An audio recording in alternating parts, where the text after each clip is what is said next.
እናት ሀገር ለሰፊው ህዝብ የቆሙ ልጆቿን ደጋግማ ትጠራለች።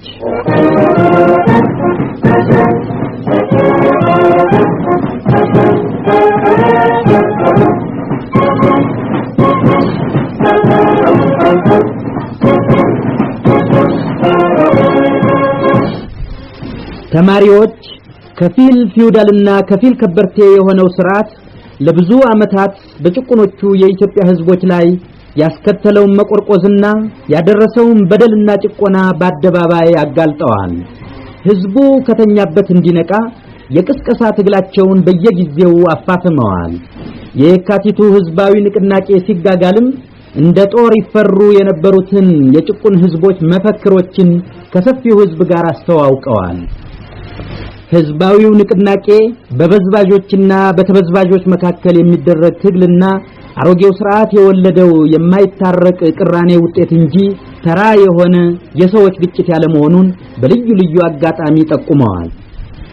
የካቲቱ ህዝባዊ ንቅናቄ ለጭቁኑ ላባደር አርሶ አደርና ለከርታታ ወታደር የቆመ የተደራጀና በአብዮታዊ ስነ ስርዓት የታነጸ የፖለቲካ አቋም ስላልነበረው መሳፍንቱ መኳንንቱና አጫፋሪዎቻቸው በዚህ አጋጣሚ በመጠቀም ሊንኮታኮት የተቃረበውን ሰው በላ ስርዓት ለመጠጋገን ሰፊውን ህዝብ ለመደለልና የንቅናቄውን አቅጣጫ ለመለወጥ መለዮ ለባሹን እርስ በርሱ ላባደሩን ከመደብ አጋሮቹ ጋር በማጋጨት የሥርዓቱ ቁንጮች በገላጋይነት በህዝቡ ጫንቃ ላይ ተቀምጠው የብዝበዛ እድሜያቸውን ለማራዘም ያላደረጉት ሙከራ አልነበረም።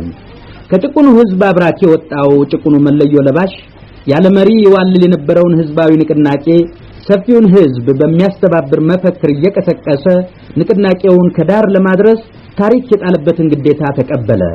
የለውጡን መነሻና መድረሻ ባለፈው ስርዓት ሲበዘበዝና ሲጨቆን ሰብአዊ ክብሩ ተገፎ ሲዋረድ ለኖረው አርሶ አደርና ላባደር ለማድረስና በጎኑ ከቆመው መለዮ ለባሽና ተራማጅ ኃይሎች ጋር በመተባበር የሚያነቁት የሚያስተምሩት አለሁልህ የሚሉትና የመደብ ጠላቶቹን የሚያንበረክኩለት ተማሪዎች መሆናቸው ስለታመነበት የእድገት በህብረት የእውቀትና የሥራ ዘመቻ ሐሳብ ተጸነሰ።